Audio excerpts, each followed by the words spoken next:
It's March 415 AD. Your wheels clatter over Alexandria's marble streets, sunshine dancing off the shattered columns of the great library.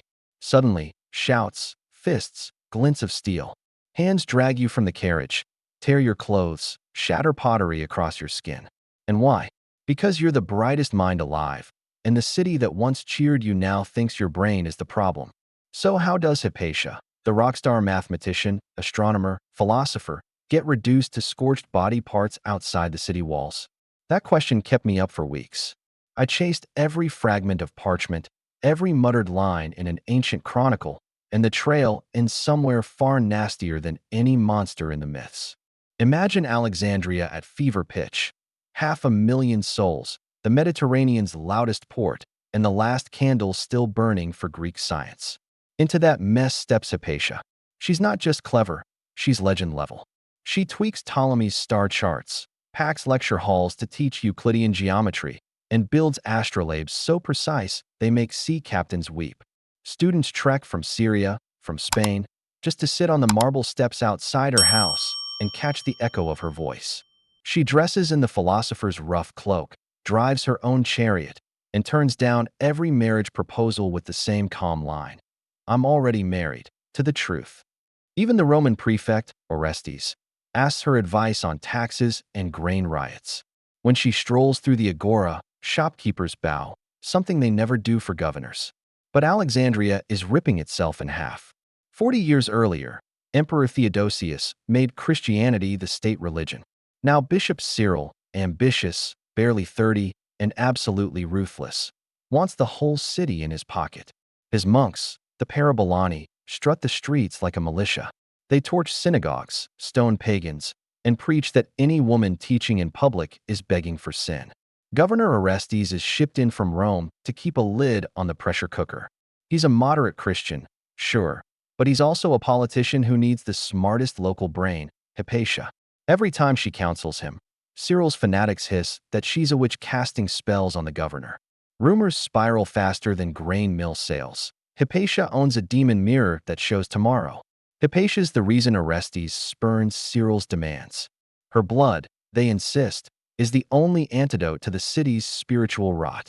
Tension snaps at a city council meeting. A monk named Ammonius lobs a rock at Orestes. The prefect's guards draw steel, Ammonius drops. Cyril brands him a martyr, Orestes calls him a thug. Both camps rally. Cyril's preachers howl that Satan speaks through Hypatia. Leaflets appear overnight accusing her of satanic mathematics and hellish astronomy. Hypatia keeps teaching anyway, still convinced reason is stronger than fear. Lent, 415 AD. Hypatia slips out at dawn to ride across town for her lecture. The Parabolani know the route. They jam the street with carts. She steps down to shift the obstruction, and the mob surges. Historian Socrates Scholasticus says they pulled her from her chariot, stripped her naked, dragged her to the Caesareum.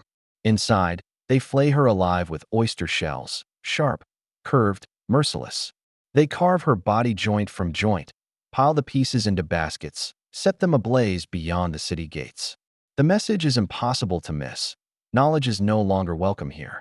Within days, terrified scholars cram onto ships bound for Athens, Constantinople, anywhere with a harbor and a library. The museum, the last breath of the ancient university, locks its doors for good. Cyril tightens his grip. Orestes is quietly recalled to Rome.